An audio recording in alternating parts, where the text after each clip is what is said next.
Keto bacon and broccoli salad. Preparation time, 15 minutes. Servings, 1. Ingredients. 1 cup broccoli, steamed, drained. 2 bacon slices, cooked, chopped. 2 tablespoons cheddar cheese, in cubes.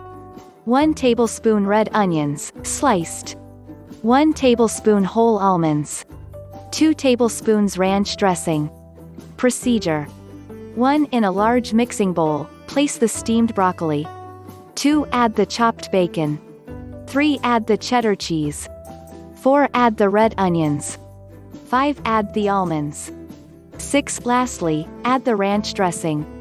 7. Toss the salad with dressing until well combined. Serve.